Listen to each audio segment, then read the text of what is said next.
Welcome to the Fat Cats Rugby podcast, bringing you candid rugby conversations, great interviews and insights into Ugandan rugby, and a touch of rugby in Africa and the world over. Fat Cats Rugby podcast is a product of Fat Cats Media brand for all your audio-visual content needs and equipment hire. Hope you enjoy this episode.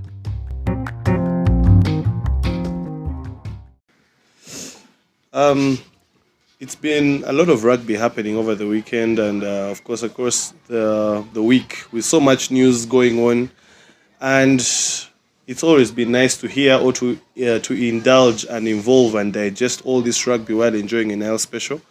Another episode of the Fat Cats Rugby podcast here at the Gardens, Nigeria.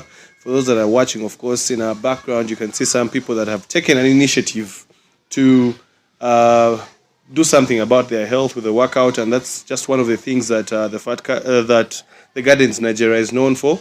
But my name is Reuben and we're here yet again for another episode with Edwin Wawire. Edwin, when was the last time we had what we used to call a closed door and indoor podcast without any particular guests? It's a unique day because I think I'm the only fat cat who has been counted in the census, so that's why we decided to do that. Interesting. I'm eager to know what questions they asked you, because I think for us we are in Uganda C, because they have not yet thought about. The guy was very gentle and told me I'm going to ask some questions that might affect you. Did they ask you how many times They asked me you do things in if I'm single. How did you answer that one? I said, do you see anyone here?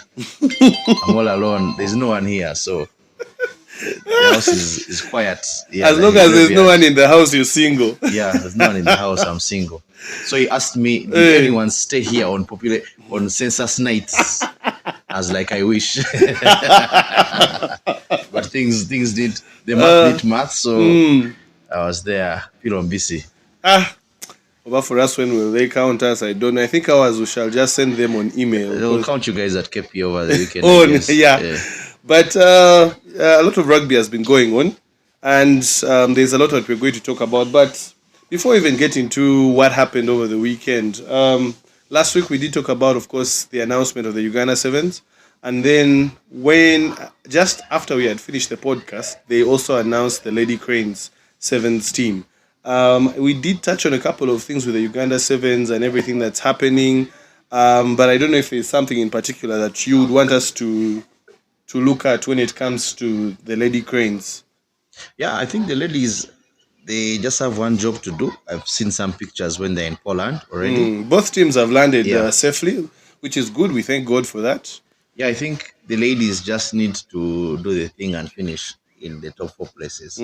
Actually, I would think they would this is the circuit. If Dubai was one where they went with a little bit of ease of mind, not much expectations, not saying that they did it that way, but this is now the circuit where they should actually go to win it. Being on the cusp of 4th is not something very, very comfortable. You can easily sleep. You can easily sleep. You're just one game away, one quarterfinal away from being knocked out. That is if we get to that point. So every game for the ladies is a final.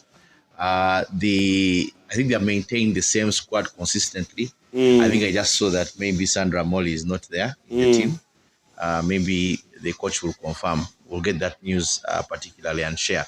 But the ladies, particularly for them, all they need to do is just be able to participate and give us a show in Poland. I think one of the unique things is that the games coincide with the men. Same time, and for me, I'll not lie, I will rewind the men's games. I won't focus on the women.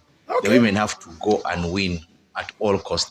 Of course, the men and the women are totally different parts of their journey. The men look like they're in a bit of a rebuild, and Coach Tolly is trying to understand, besides his usual core, who else can he trust to go forward.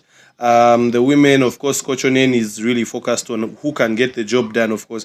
Maybe just quickly perusing through the lineups for those that hadn't yet seen them. For the men, of course, Alex Aturinda is traveling, Timothy Mugisha, Davis Chimwa, Aaron Tukey, William Kore, who's captain, Norbert Okeny Sexton, Dennis Etwao, Marco Suna, Karima Renaito, Alan Olango, Roy Kizito, and Mubarak Wandera. are those that made the trip. A lot of significant names not in the Uganda Sevens. And then when it comes to the ladies, Grace Nabagala, Peace Lekuru, captain, Agnes Nakuya, Lydia Namabiro, Mary Gloria Ayot, Juliet Nandaula, Maimuna Nasozi, Unity Namlala, Gertrude Katesa, Grace Auma, Sarah Chirabo, and Rita Nadunga are the ladies traveling that have already traveled actually. For those that don't know, the ladies are in Krakow, Poland, and the men are in Germany, Munich. I don't know if they'll get a chance to go by the Allianz Arena and check out the Bayern home ground, but yeah, that is the case.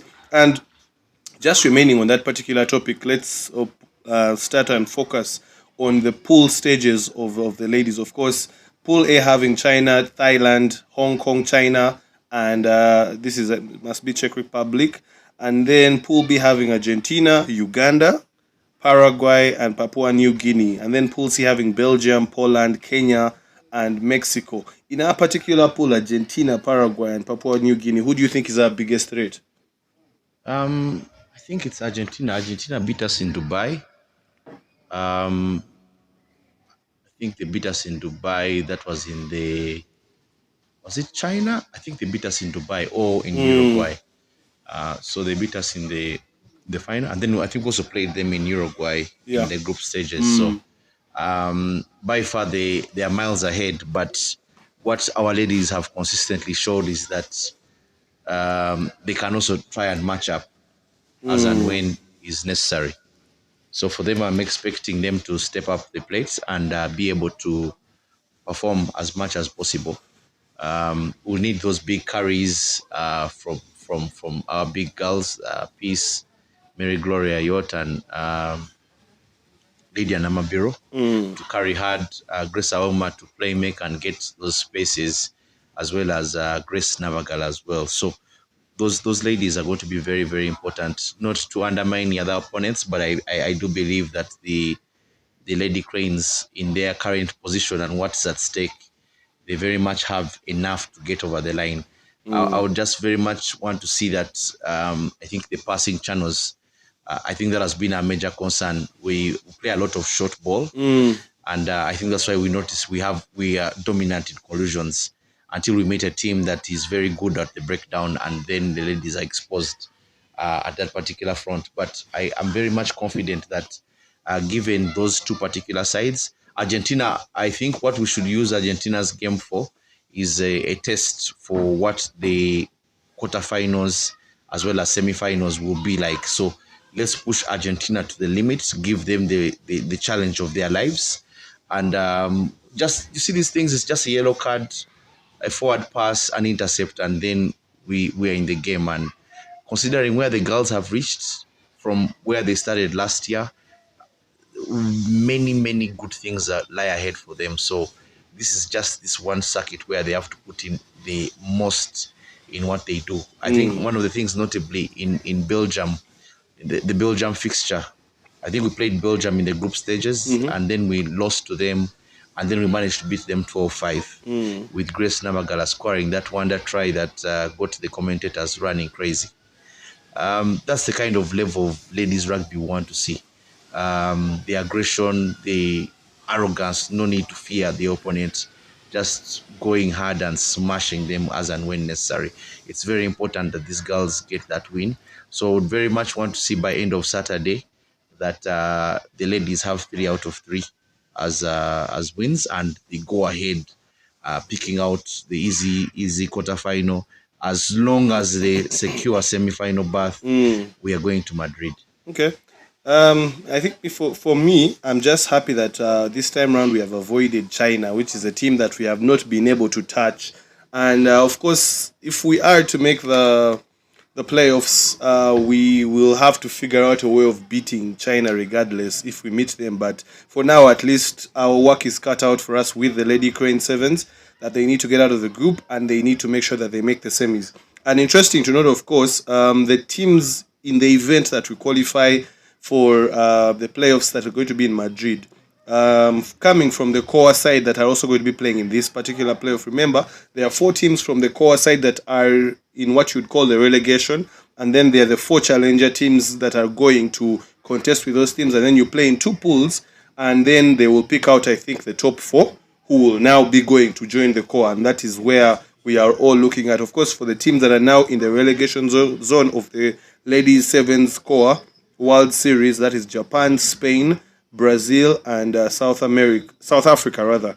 Oh, no, those are not pushover teams. So Yeah, none of them is a pushover team. Yeah. In Pool A, which has Japan and Spain, that is where Challenger rank 1 will Yes. be, and then Challenger rank 4.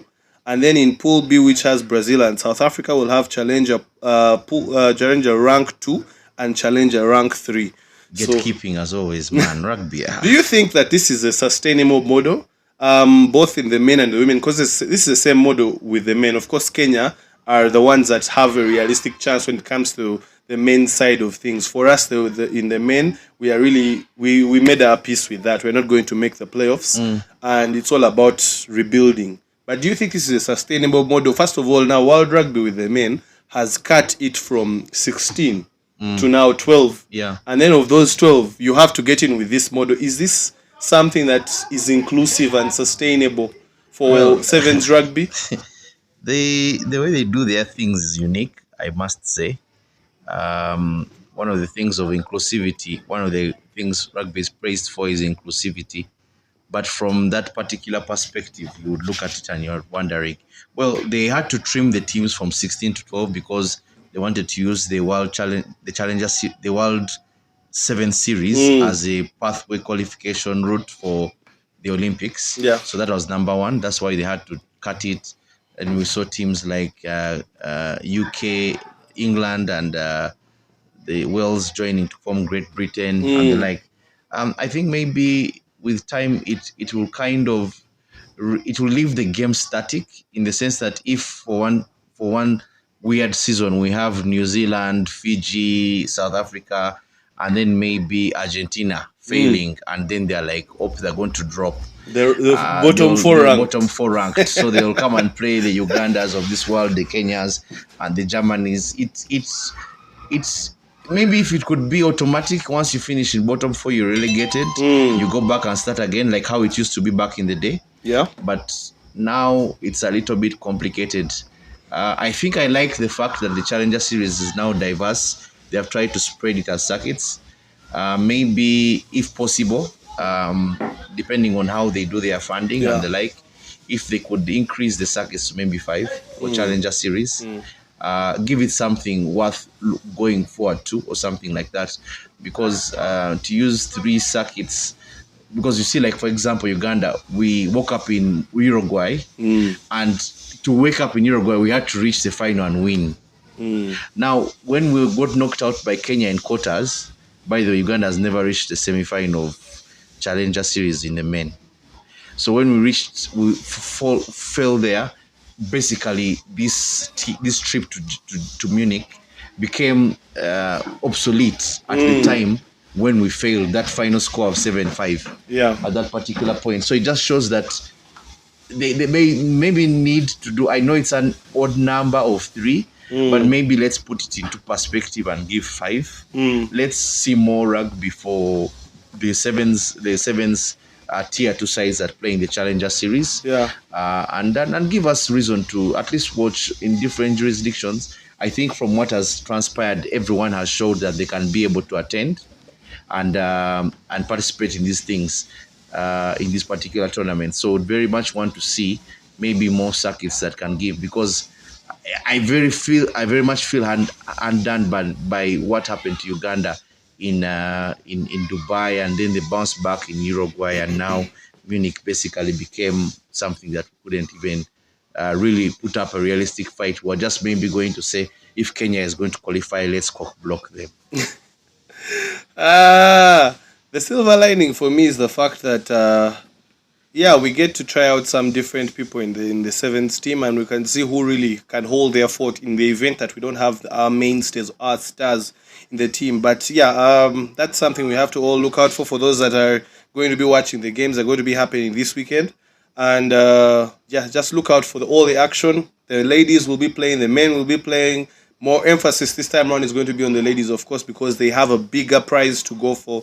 The men, we just have to make sure that that they are doing well. Hopefully, I think even just getting out of the group would be a good one. But we are excited to know that, okay, this is a new group and we don't have way too many expectations, but we are eager to see what's going to happen. But anyway, okay, aside from all that and everything, I think maybe just one pointer before I leave all this.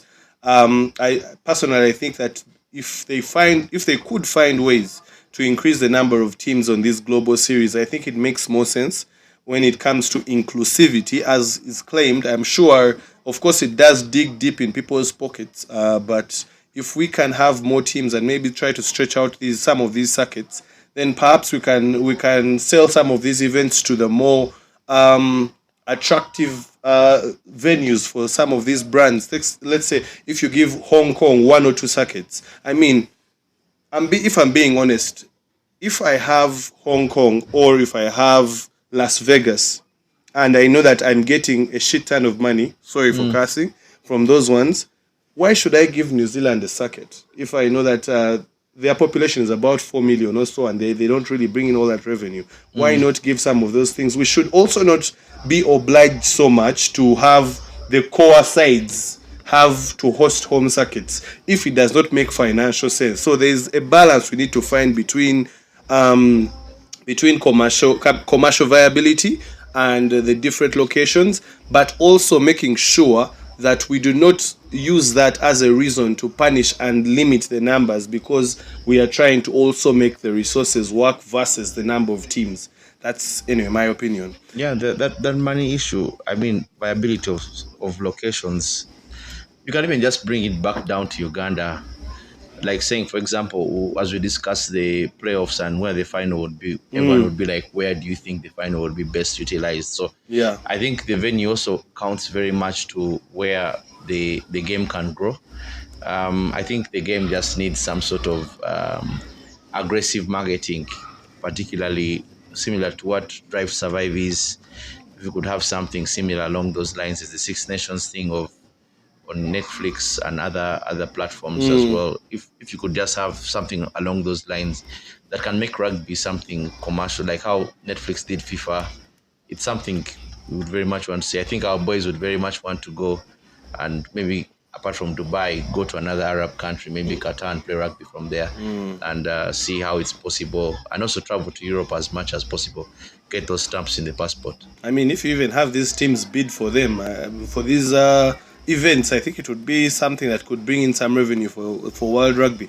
But anyway, that's a whole conversation for another day, something that we would really spend a whole podcast on. But before we go to our next topic, of course, for those that are seeing in the background, as mentioned earlier, that the Gardens Nigeria is one of those locations that has a number of unique experiences that you can take part in. You can see that on top of having a good time, your health is a priority.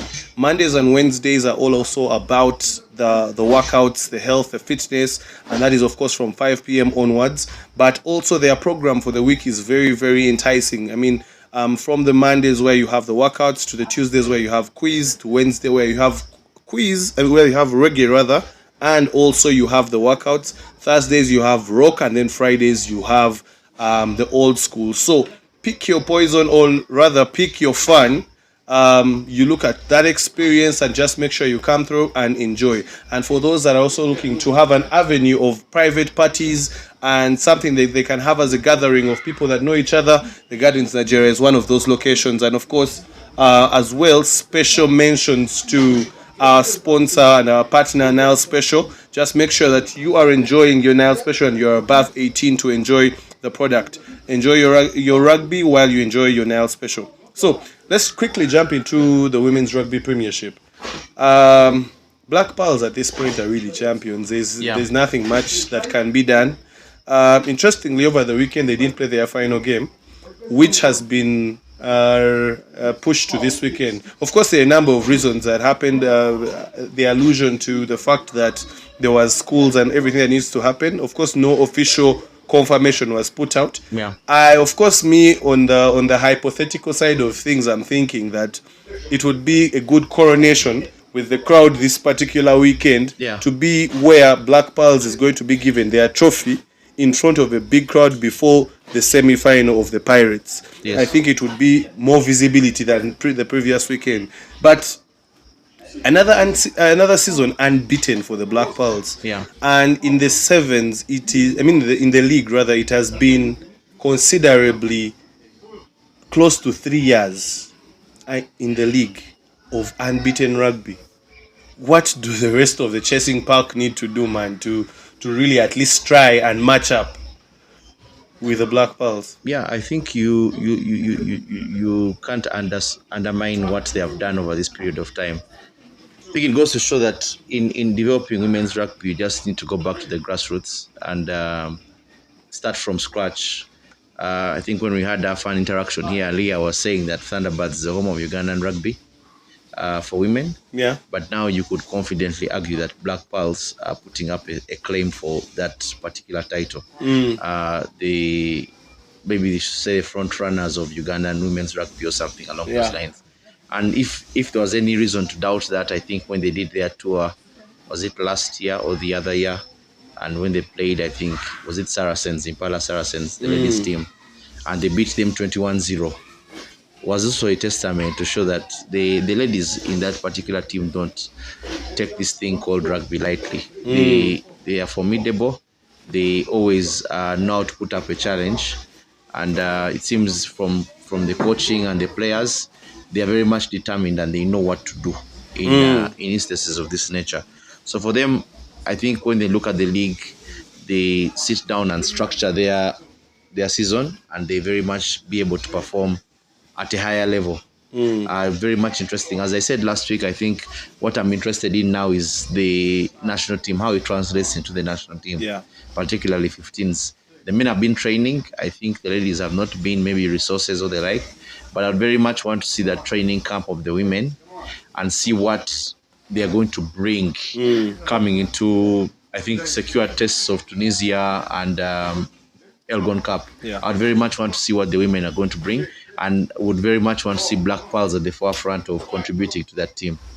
Yeah, I think it only makes sense for them to have the core of the players in the 15s team, because they have been the standout when it comes to the local team. But anyway, Black Pearls use She-Wolves and Panthers are the 4 teams that have not yet played their final game of the season. Thunderbirds is done, Avengers is done, and the Nile Rapids are done. The gap between Black Pearls and Thunderbirds at the moment is 54 and 50, with a game in hand, of course, for the Black Pearls. But what do you think, from your opinion, should be or can be done to make women's rugby more appealing next season? I think increasing the teams made it better, and the guarantee of no relegation. Do you think they should increase on this number as well? Because there are rumors that if there are teams in the north that have the capacity, I think before they do that, they need to first benchmark. I think personally, what I would think is that if they are going to add on any team, for example, from northern Uganda or the like, they would very much need to be interested in the team that is going to be promoted. So if a team from northern Uganda is promoted, or from the east or from the west, as the technical union, that would give me an angle to see how I can bring in a ladies team as well from one of those regions. So I would use depending on capacity and whatever, I would use the benchmark of if you're from this region has been promoted, and if they have the capacity to actually go ahead and participate, because now it comes down to things like logistics. Are we going to have support for transport? Are we going to have support for ladies who will turn up? Because I don't think we've had any issue with walkovers this season. No, that is actually, I think it's a tick. They have not had any issues of walkovers. They have actually been playing. So I wouldn't want a situation where we add on another team and then it becomes walkover play, where it becomes, I think Black Pearls would very much be annoyed if they are given a walkover yet they wanted to drop maybe 100 or something like that. So I think that's the first area. If they could increase, and the increment of teams has to be, I would think the team that comes through the central, western, eastern, and northern competition has to be one of the key considerations they'll use. Then when you look at other aspects, I think what to improve the ladies rugby, I think as Fat Cats, we have done our part, trying to cover a few games. I think we had a podcast with the Panthers ladies on Women's Day. Yeah. Basically, trying to get an understanding. I think before you fix the issues that are in women's rugby, you need to first understand them. Yes. That's a very important thing. So if we can sit down with these ladies in their different capacities, captains, TMs, coaches, legends, and we understand the underlying issues, is then when you can easily make a plan. Because I can easily sit here and say, these ladies didn't do this and do that, but you don't know the background story for what this particular thing happened. So I think the interaction with some of these ladies is very important. Yeah. It gives you perspective, and perspective in rugby is very important. Perspective in your kicker's mind will determine whether you will kick or not. So I think also to find out what the ladies' issues are. I think also it always comes down to the conversation about money and sponsorship. I think this is where many people get it wrong. We try to think that because we have something that sponsors will automatically come and support, but there are some analytics, boardroom things, and whatever budgets that come into that. So getting a sponsor, I think of the teams that is sponsored, I think it's Lone Africa that sponsors Black Pulse. Yeah. I'm not sure if others, maybe they have. I think the bungee jump also helps some at times now Rapids. Yeah, that's what I know of head. But you will see that the sponsorship is an issue, but to get many people on board, it will take time. And I think having the ladies go to Madrid in one way or the other can help the bigger picture to invite someone on board to see what they can do and support. Yeah, because you'll always say that the ladies, you're a lady-run organization, why don't you bring money? But it's not that easy. It's not that easy. Yeah, so it's not easy to sponsor them. So I know the men have many sponsors, but to get that trickle down to the ladies, maybe when the men perhaps are negotiating, maybe they could put in a small cabo for the ladies as well, to get whatever they can for them. And then maybe also, I don't know if the ladies are also on the 10 million of the URU, 10, 20 million, I don't know what it is now. I don't think they are. If there's an avenue where they can get that, I think it will be very helpful. That's the only way we can grow them. Because if you have realized, the women play rugby, and that's what guys don't get. There are very many women's games that are very interesting compared to the men. Yeah. You'll go and watch the games and you'll come out way more value for money than the men. So even when you watch the women's sevens and you see the way they play, the rack execution, the line breaks and whatever, you realize that there are very many things that can be utilized from this, but it all comes down to the aspect of money. No money, that's how we end up being in this position.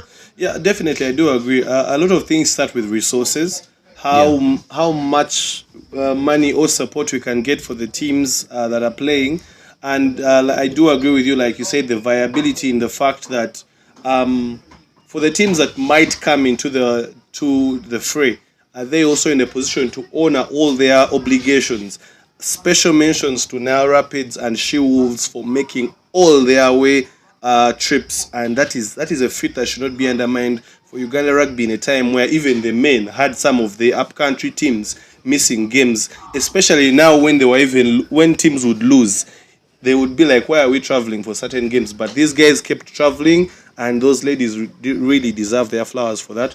I do think also, yes, rugby needs to be packaged as women's rugby especially needs to be packaged as one.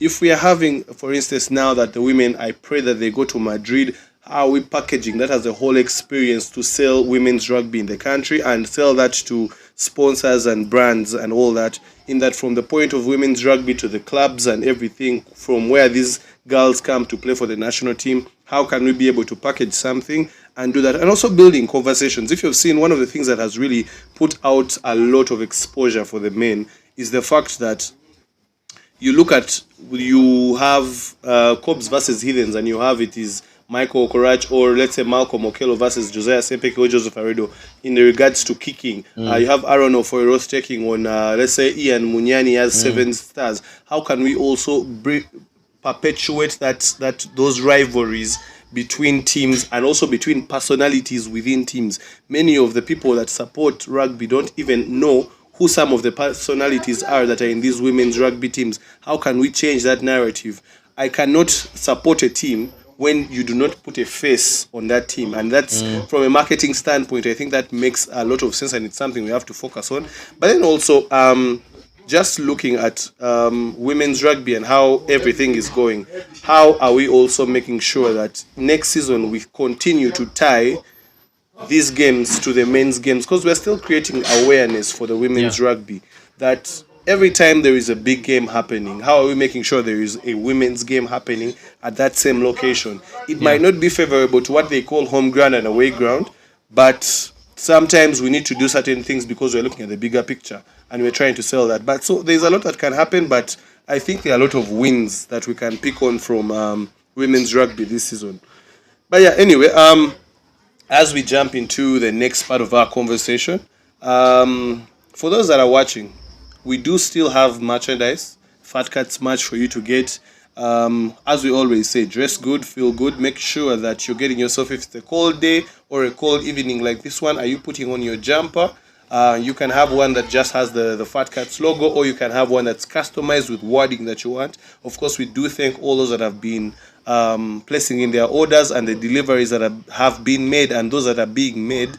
We also continue to appreciate that, but make sure you order your bucket hats, make sure you order your crop tops, your tees, your jumpers and all that, and just get in touch with the Fat Cats. The contacts will be shared as well, or reach out to any Fat Cat you can get access to.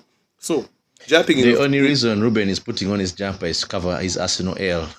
He's in his Arsenal jersey today. That's the only reason why. You tell him, Reuben, I give you 100K if you have another jersey apart from Arsenal under there. Show me the 100K. It's on my phone. This mobile, take. This mobile managers. That's the only reason he's putting on his jumper, because he's an L. This is a rugby podcast, but I'm going to say this. I believe, and I hope this can be clipped out. I believe, and the beauty of sport is that it inspires hope and belief. Saturday is the day when we shall decide. Nothing is done, nothing is over, no one is the champion. Friends of West Ham. Motivational speaker. Friends of West Ham. Trusting London teams. Tottenham is where you're going to pass. Tottenham is a shot. You're going to pass near Upton Park to advertise. Do they still even play at Upton Park? That's how Tottenham is very unserious. But I hope that David Moyes' final game for West Ham can be able to bring us some good light. We have never done anything bad to you, David Moyes. If you're listening to this, it's the hope that kills. Ask Liverpool about the other season. The only thing that keeps us supporting Arsenal is hope. Otherwise, we'd have child out long tea. So, but anyway, going back to the rugby. First leg of the semi-finals, playoffs, the main. Cobs 18, Heathens 29. That was at Legends. Mike Otto and Derek Tukwasibe with the tries for Cobs. In the second half, they scored late in the game. Michael Okorach, Innocent Gokto, one of those players that this season has been doing a lot of good things, but not getting so many plaudits from all the things he has been doing. But yet again, he scored over the weekend. 2 tries apiece. The difference was in the kicks. The conversions, of course, Josiah Sempeke was 1 out of 2. Malcolm Okello was 2 out of 2. In the penalties, Joseph Aredo did not score, but he had 1 attempt. Sempeke had 2 out of 4, and then Malcolm Okello had 5 out of 7. Before we go into even the second one, this particular game, from your observation, what went wrong, what went right? Yeah, Cobb started off well. They managed to attack the line of Heathens. And Heathens were very much guilty of infringements. The infringements were piling up. I think rotating around, hands on the ground. I think maybe 1 or 2 offside. Yeah. Many of offside that were not called as well. Yeah, they didn't, especially on the protecting eager in defense to try and protect their they're tough. The Who's try supposed to line. be paying attention to that? Because I think it's a common thing that's complained about in rugby. You see, the thing about Is offside. it The thing about about the offside is ARs? the thing about offside is, even if you've played rugby for some time, you can easily tell. You can easily tell from afar that someone's offside.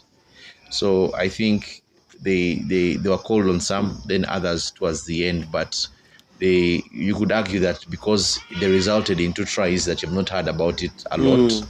Yeah, but then all of a sudden they tried to go for Paul's, already missed one. Then because of injuries and rejigging of the back line, Josiah Sempeke came on and played fullback, and Adrian Casitop was pushed to the wing. Okay. The collusions were in plenty. The guys were hitting each other.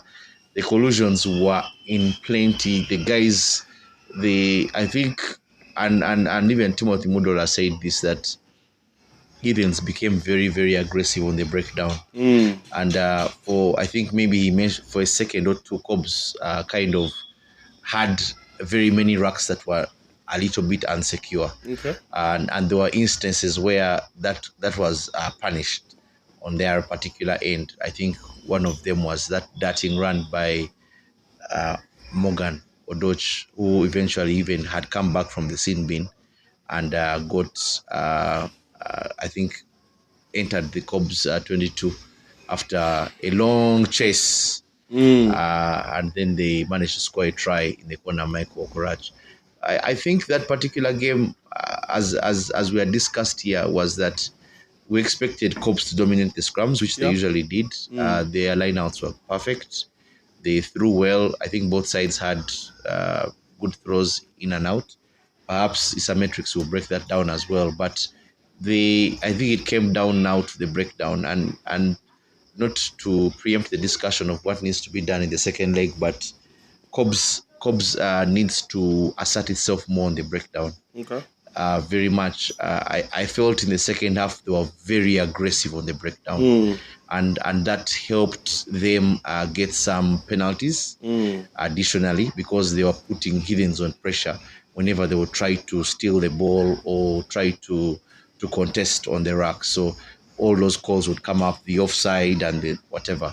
So I think Cobbs, if they need to do that, they need to play that kind of style. And also, I think I don't think this will change, but the fact that Adrian went to 9 meant that they played a faster ball kind of game, and their ability to carry. When Chimboa came on, Mike Otto, those are big boys who can carry. They managed to do that. Now, what Heathens managed to do very, very well is that they are clinical. They don't waste time. They kind of like understand that this is a phase. You will either concede or the other team will fail to score. So they kind of take things in stride. One of the key things I noticed was when Mike Otto scored his try, and a few Heathens players were disgruntled with how it happened. Michael calmed them down and said, look, there are only 7 minutes left. Relax. We got this. Let's kill off this game. Rather unfortunate, they managed to concede another try with the conversion. But that goes to show that the level at which they are at is that they are very much aware that despite the fact that we're playing a game to win, at times you'll have moments where things may not necessarily work out. And in doing so, the coming presence of such leaders is very, very important.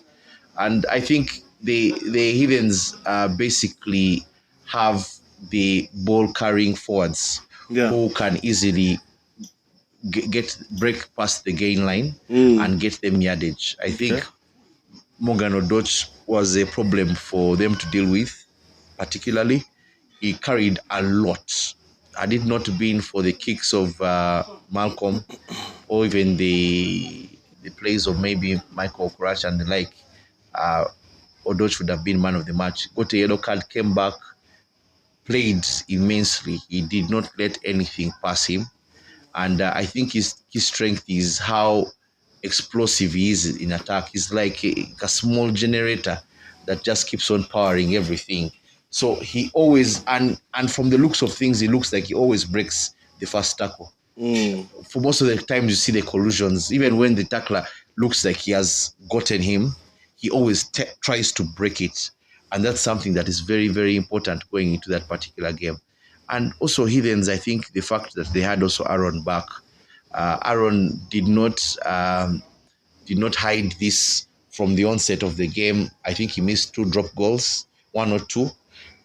There was a particular kick where Cobbs kicked off, I think, a missed penalty, and they drop out. They kicked it back, so Aaron got it, and then we saw him going into that stance of the drop goal.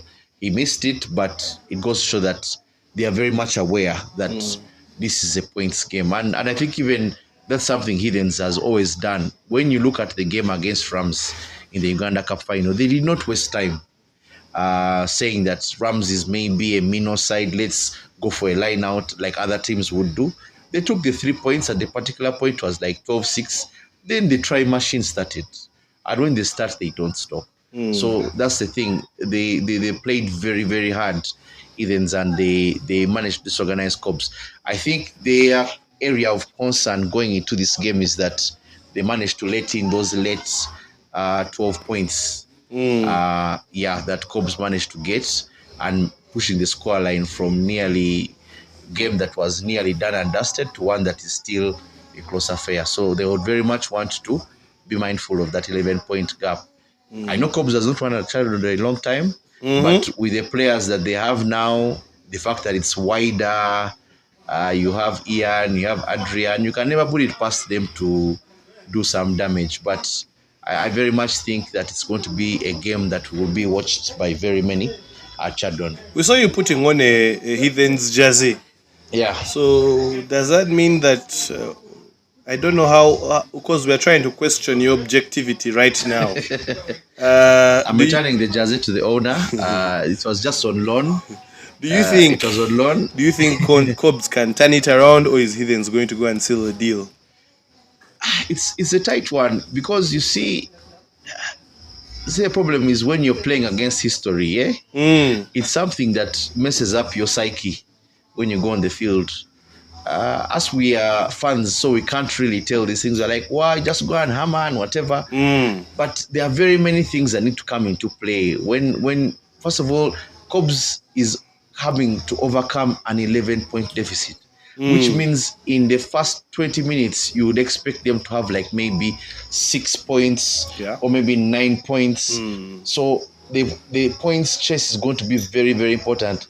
And this is what I want to tell Cobbs fans, that it may frustrate you a bit that the Cobbs is going for the points very early in the game when the opportunities that the line out is okay, the scrum we're pushing them. Be patient, because they need to first build that. They need to first overcome that deficit. It's like you're the one who does betting. What is it called? A handicap? Is it handicap or what? So you're starting from negative. Now you're talking about things you don't understand. I'm just trying to beat it. So you start from negative 11. Yeah. So now you're going now to get to 0. Yeah. And then you start actually scoring. Yeah. So those who are going to watch the game have to be very mindful that it's going to be one that they have to take time to get comfortable with. Heathens will very much be comfortable that at home no one passes them, save for Pirates that did last season. Yeah. But I think also depends on the rain. If it's a rainy day, you don't write out Cobbs. On a rainy day, you never write them off. They know how to scrummage very well. And the fact that Heathens had an issue with scrummaging last weekend, if it rains, it's going to be a long day. How the rain affects and translates into Cobbs winning is another issue. But I think with the rain falling and the impact it will have is that Heathens would very much be comfortable defending. It's like Uganda, I think in 2012, went and lost 12-0 in Kenya and won the Elgon Cup. So with the rain, Heathens will very much be comfortable. But I don't want it to rain. I want to see the Sevens guys go toe-to-toe on that white turf on dry conditions. Okay. Of course, from everything you've said, I want to talk about Cobbs being aggressive. Yes. Aggressive in that second half. That second leg rather. Especially when it comes to the points, as many points as they can get. Because just looking at what Issa Matrix shared with us, between Sempeke, just penalties alone. Yes. Between Sempeke and Joseph Aredo, those were 6 attempts, not converted, but 6 attempts in general. And then Malcolm Okello alone had 7 attempts. So I don't think that Cobs should be comfortable having Heathens have more attempts than them at goal in whatever situation it is in that second leg, knowing that they're ones trailing and needing to overturn a score. That's my opinion. And then also one thing you talked about. Morgan Odoch being like a small generator. I remember sometime talking to his big brother Byron Oketayot, who's currently in South Africa in a camp for the Uganda Rugby Cranes 15s, and he said that, man, sometimes when I see my kid brother train, I think that it's like there's a war coming up, because for him, if he believes he does what is essential, but his brother does what is essential and some. So he also fears his young brother and the kind of work he puts in that gym. They say he's a boxer. Well, he used to be a boxer. Oh, yeah. I saw a tweet saying that, so you can imagine that energy. Yes. Yeah. So anyway, let's quickly jump into second semi-final, first leg that was in Ginger, the Dam Waters, which was 28-27. Hippos beating the Pirates and scoring a try at the death. This was a game that was very weird because in the first half, Pirates looked comfortable. In the second half, Hippos looked like they had taken charge. But what is not identified or noted is the fact that the dominance for Pirates was like from minute 25 to minute, let's say, 55. Yes. The beginning of the game and towards the end of the game was chaos and all anarchy in favor of the Hippos, who are trying to force Pirates to play their game, and Pirates gave in and played their game, of course, under very, very hot conditions. Yeah. So the Hippos thrive better than the Pirates. Of course, in this one, tries were by Elvis Opira in the first half, Jacob Ochen, who has been scoring ever since his return, and then Mukisa as well. For the Pirates, it was Magomo, it was Kisiga, and it was Bagota. All these tries were in the first half for the Pirates. They did not score any tries in the second half. When it comes to conversions, of course, Elvis Opira was 2 out of 3. Magomo was 3 out of 3. They did score good positional tries, so he got easier kicks. When it comes to the penalties, Elvis Opira had some tough penalties, but he was 3 out of 3, and Magomo was 2 out of 2. So it was a contest.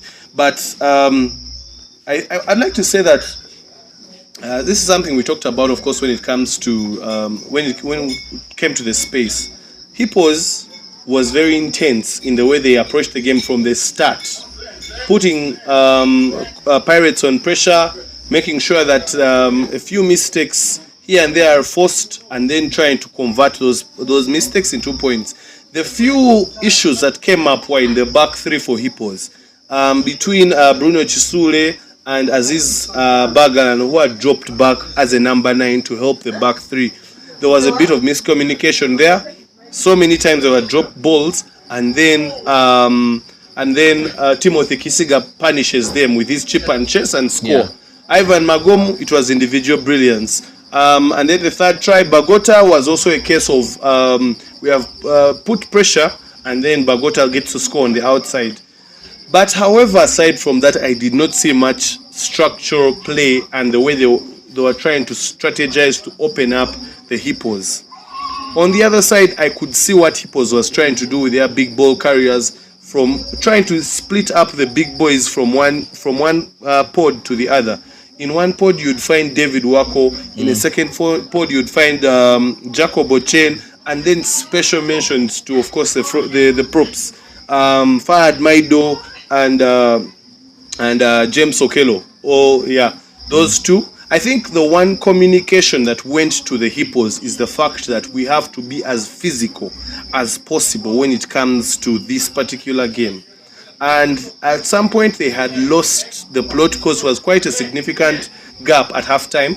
I think it was about 24-10 if I'm not mistaken. But the communication at halftime was keep being relentless, keep going. And the fact that Damoters has become a fortress was so impressive to see them come back down from 10. I mean, against Pirates with such a score, if it is not Cobs or Heathens, many guys write off the rest of the teams. But this time, Hippos really came back from that and won it at the death.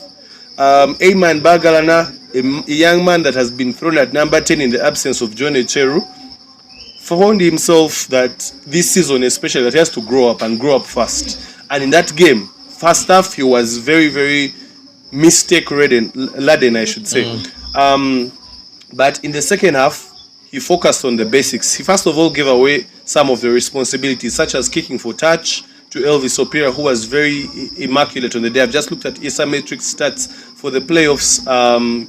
Elvis Opera, who was the understudy to Yasin Waswa in regards to kicking, he's currently the top points scorer in the playoffs. Yeah. But Ayman Bagalan had to give away all those responsibilities of kicking and focus on one thing: ball playing. And the one thing that he and his brother at number 9, Aziz Bagalan, did well was move the ball. Make sure that all phases or all pods are getting the ball from one end of the pitch to the other. So Hippos was moving the ball from one end to the other and doing the right thing, finding the right territory, playing in the right half. It is very interesting to find out in that second half that Pirates visited the 22 of the Hippos, if I'm not mistaken, not more than 2 times. All the rugby was being played in the Pirates half, and it was, for some reason, I don't know why, between Bujo and when Brian Ochan came on with Ivan Magomu, they couldn't find good territory, and it was a game in which Hippos really put on that pressure in the second half to come back. So it was great to see. Great carrying, and then also the Hippos getting the job done. 28-27, however, is a 1-point score, so which makes it as close as 0-0. It's like 0-0, yes. Yeah. But it builds up for a beautiful second leg at Kings Park Arena, I mean. Yeah, many people are confused which one to go and watch. Do they go and watch the 11-point comeback or 11 points added on with more points onslaught? Or you come and watch a game that is nearly 0-0, but with just 1 point on the line. I think that game, very much importantly, is going to come down to like nearly 3 things. Yeah. Box kicking is going to be very important in this game, considering knock-ons have been one of the things that were highlighting Ginger. Yeah. Depending on the weather, when you execute the box kick right, the ball can hang in the air in Kings Park for quite some time. Gives you enough time to chase and whatever. And Kisiga is a master of that kick and chase. Oh, Kisiga knocked on 3 balls in that game. Yes. From the back. That is one of the things that shocked people so much. Yes. Take it, give it the breeze of the lake, the river, or whatever. So now you see, you are looking at box kicking being important. Now, where the Pirates suffer that is that their guy, Conrad Wanyama, is not around, who is the master of that. So you're now going to ask Brian Ochan, who is the conventional short ball 9, to start the kick, the box kicking. And why I think it's important is that it's going to put pressure on Hippos. Yeah. You see, what Pirates needs to do in this particular game to win it is that you need Hippos to make mistakes. Hippos actually are the ones on pressure because they have to come back and win. Yeah. To guarantee that they need to be in place. So what happens is when you need to win is that now in that particular instance you have to slow down your game a bit. Yeah. That means your formidable players are going to play longer, which means they need to pace themselves in this particular fixture. One of the ways of pacing yourselves is the box kicks. Yeah. Give yourself time, let your backs chase that, put your forwards on side. That's what Razi was calling the French, go here, they just turn around. So let your props just turn around on the field and engage in the scrums majorly. I think that's going to be the major issue. If benches are not going to change, we're assuming the lineups are going to remain the same, but for any injuries that occurred. What Hippos has shown is that they can take on Pirates 23 and give them a run for their money. But what we should not forget is that even before Hippos scored, Pirates was winning. Yeah. That's something that Pirates, in their mind, should go back and focus on. That bar this mistake, we were actually in the lead. We had managed to hold the game. We only scored 3 points in the second half, but we managed to still hang on for that long, but our legs gave way. Yeah. So how do we get back into this particular fixture and be able to withstand the pressure from Hippos? Hippos, I think they will need to just come and play a very comfortable, swift game. That's why if it rains, it would very much favor them, because in that condition they can manage to play as a big boy game as they can. Pirates, I think looking at the stats, I think kicking is going to be important. Yeah. And if the either kicker goes off radar, they will be the ones to go on the microphone interview and say the loss is on me. So the kicking is going to be very important as well. That's area number 2.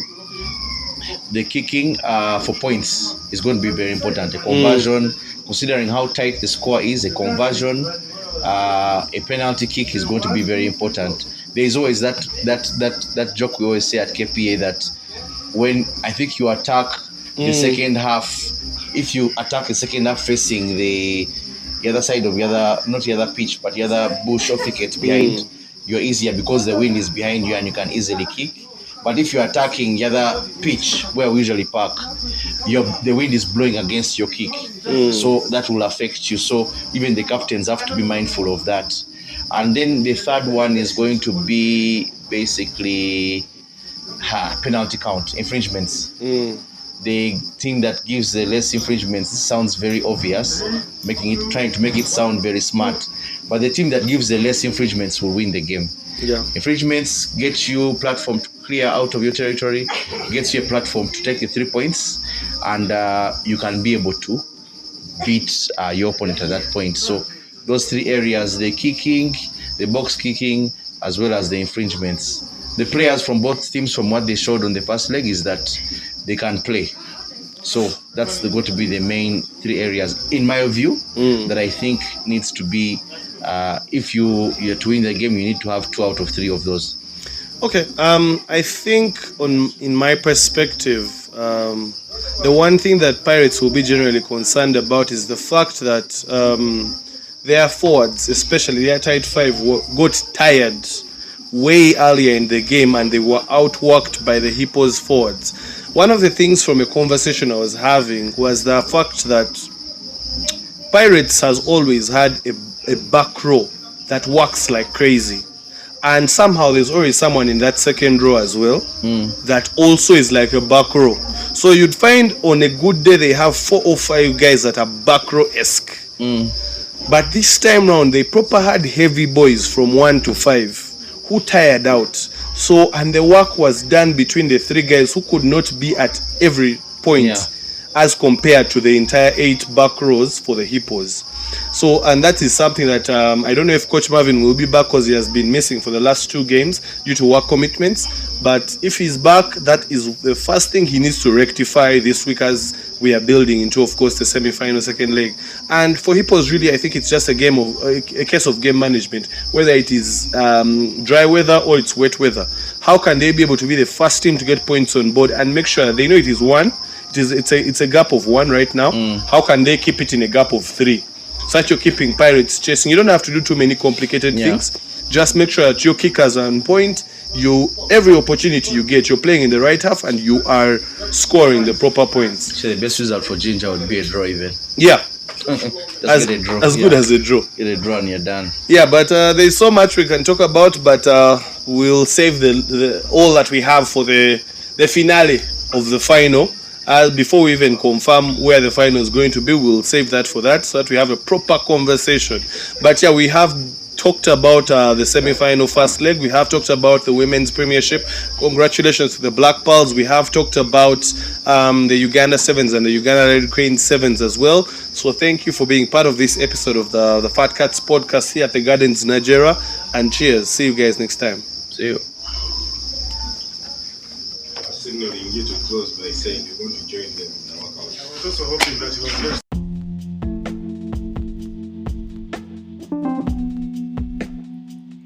Thanks for listening in. Share with us your thoughts from today's episode and don't forget to follow us on Facebook, Instagram, Twitter, and subscribe to our YouTube channel.